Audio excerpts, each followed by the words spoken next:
ಗುರುಗೋಚಾರದ ಫಲವನ್ನು ತಿಳಿಸ್ತಕ್ಕಂಥ ಪ್ರಯತ್ನ. ಅದರಲ್ಲೂ ಜೂನ್ 2 ತಾರೀಕಿನಿಂದ ಬರುವಂಥ 2027 ಜೂನ್ವರೆಗೂ ಮೀನರಾಶಿಯವರಿಗೆ ಯಾವ ಫಲ ಸಿಗುತ್ತೆ ಅನ್ನೋದ್ರ ಬಗ್ಗೆ ತಿಳಿಸುವಂಥ ಪ್ರಯತ್ನ ಮಾಡ್ತಾಯಿದ್ವಿ. ವಿಶೇಷವಾದಂಥ ಫಲ ಇದೆ ಅಂತ ಹೇಳ್ಬೋದು. ಯಾಕಂದರೆ ಈ ಪಂಚಮದಲ್ಲಿರ್ತಕ್ಕಂಥ ಗುರು ಧನವನ್ನು ಕೊಡೋದ್ರ ಜೊತೆಗೆ ಧರ್ಮ ಕರ್ಮ ಸಂಯೋಗವನ್ನು ಕೊಡ್ತಕ್ಕಂಥ ಇದೆ. ಯಾಕಂದರೆ 7 ವರ್ಷ ಶನಿ ಇದ್ದರೂ ಸಹ ಗುರುಬಲ, ಗುರು ಹರಮುನಿದರೂ ಗುರು ಕಾಯುವನು ಅನ್ನುವಂಥದ್ದಕ್ಕೆ ಈ ವರ್ಷ ನಿಮಗೆ ವಿಶೇಷವಾದ ಫಲ ಕೊಡ್ತಾನೆ. ಅದ್ರ ಜೊತೆಗೆ ಕರ್ಮಾಧಿಪತಿ ಕರ್ಮಕಾರಕ ನಿಮಗೆ ಅದೇ ನಿಮ್ಮ ರಾಶಿಯಲ್ಲಿದ್ದಾನೆ. ಆದರೆ 7 ವರ್ಷ ಶನಿ ಸಾಡೆ ಶನಿ ಅಂತ ಅನ್ಕೋಬಹುದು.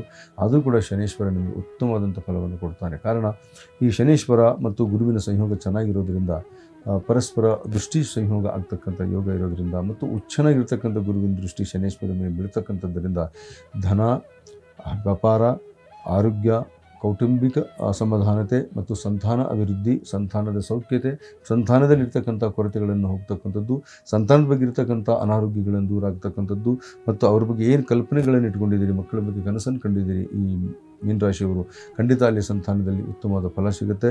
ಮತ್ತು ಇವತ್ತು ಅಂದರೆ ಆರಾಮಾಗಿ ನಾನು ಜೀವನ ಮಾಡ್ತಾಯಿದ್ದೀನಪ್ಪ ಅನ್ನುವಂಥ ಭಾವನೆ ಈ ವರ್ಷ ನಿಮಗೆ ಖಂಡಿತ ಆಗುತ್ತೆ. ಇಷ್ಟು ದಿವಸ ಏನು ನೀವು ವ್ಯಥೆಯನ್ನು ಪಟ್ಟಿದ್ದೀರಾ, ಕಷ್ಟವನ್ನು ಪಟ್ಟಿದ್ದೀರಾ, ಪರಿಶ್ರಮವನ್ನು ಪಟ್ಟಿದ್ದೀರಾ, ಅದಕ್ಕೆ ತಕ್ಕ ಫಲ ನಿಮಗೆ ಈ ವರ್ಷ ಸಿಗುವಂಥ ಯೋಗ ಇದೆ.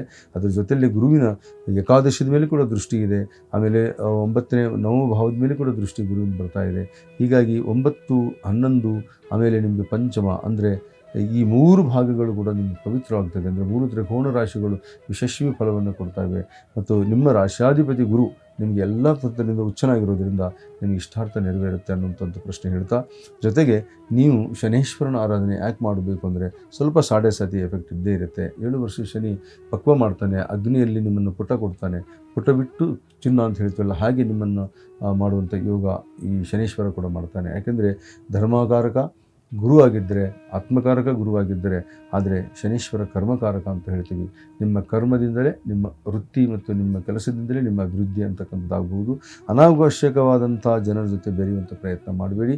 ಕಾರಣ ಏನು ಅಂತ ಹೇಳಿದರೆ, ಈ ನಿಮ್ಮ ಒಡನಾಡಿಗಳು ಅಂತ ಹೇಳ್ತೀವಿ. ಯಾಕಂದರೆ 12ನೇ ಮನೆ ರಾಹು ಇದ್ದಾನೆ, ಎಲ್ಲ ಒಂದು ಕಡೆ ನಿಮಗೆ ಅನಾವಶ್ಯಕ ಖರ್ಚು ಮಾಡಿಸುವಂಥ ಪ್ರಯತ್ನ ಮಾಡ್ತಾನೆ, ಅಂಥ ಜನ ಸೇರ್ತಾರೆ.